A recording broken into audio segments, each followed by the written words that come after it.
वंदे मातरम साथियों, मैं आपका मित्र किसान पुत्र श्याम स्वदेशी किसान आंदोलन के संबंध में कुछ बातें लेकर आया हूँ। किसान आंदोलन पर यह देश पहले से ही दो विभागों में बटा हुआ था। जो अंधभक्त थे, जिनको गुलामी करने की आदत है, जो पूंजीवाद वर्ग है, जो व्यापारी वर्ग है, वह पहले से ही इस आंदोलन का विरोध कर रहा था कि अचानक 26 जनवरी को लाल किले पर कुछ अप्रिय घटनाएं हुई। उसकी वजह से तो अधिकांश लोग इस आंदोलन के विरोधी बन गए। दरअसल ये ऐसा हश्र होना भी था। सरकार यही चाहती थी, उसकी योजना भी यही थी कि आंदोलन को तहस नहस किस तरीके से किया जा सकता है, वह यह तरीका था। वर्तमान सरकार इस बात को भली भांति जानती थी कि अंधभक्तों की संख्या 70 से 75% पर पहुंच गई है। उन्हें केवल इतना दिखाना है कि ये किसान नहीं हैं, ये आतंकवादी हैं। और उन्होंने अपने 10, 20, 50 गुंडों को किसान आंदोलन में सम्मिलित कर दिया और यह सारा परिदृश्य हो गया। अब पूरा जो देश है वो सरकार के साथ है, सरकार की वाहवाही कर रहा है, सरकार का समर्थन कर रहा है। देश का एक बहुत बड़ा वर्ग उनके साथ हो गया है और किसान अकेला पड़ गया है। और मेरे विचार में किसान को अकेला पड़ना भी चाहिए। सन 1816 से आंदोलनों की यह प्रक्रिया चलती चली आ रही है। निरंतर आंदोलन चलते आ रहे हैं, निरंतर आंदोलन चलते आ रहे हैं। लेकिन सरकार के सामने आंदोलन करना असंभव है, कठिन है, क्योंकि सरकार के हाथ में पूरा शासन प्रशासन होता है, पैसा उसके पास होता है और आप कोई भी आंदोलन को सफल नहीं कर सकते हैं।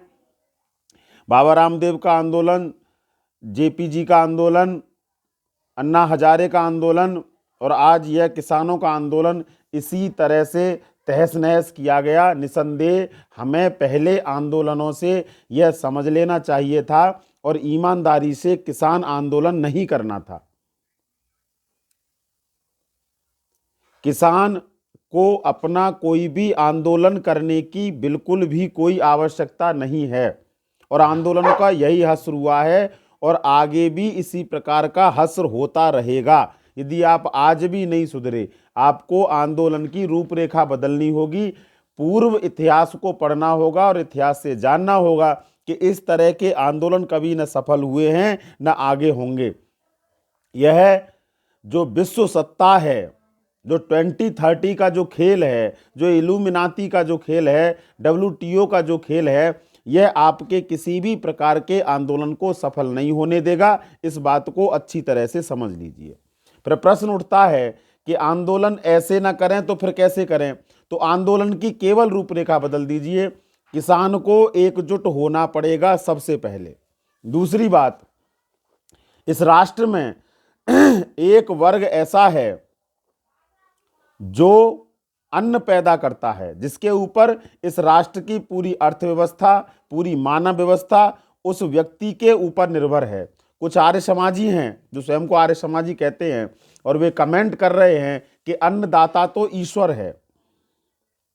वास्तव में अन्नदाता ईश्वर है।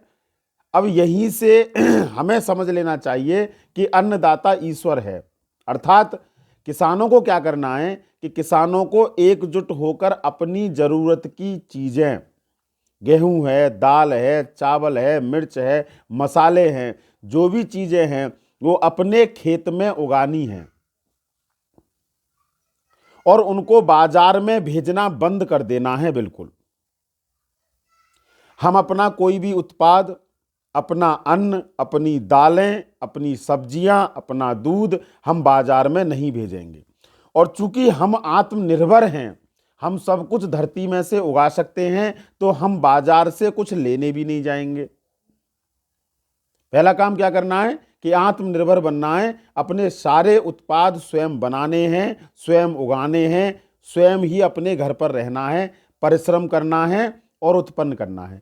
दूसरा, बाजार नहीं जाना, क्योंकि हम आत्मनिर्भर हो गए हैं। और यदि किसी वस्तु की आवश्यकता भी पड़ती है तो एक किसान दूसरे से वस्तु विनिमय करके उन चीजों को प्राप्त करेगा, उन वस्तुओं को प्राप्त करेगा, बाजार नहीं जाएगा।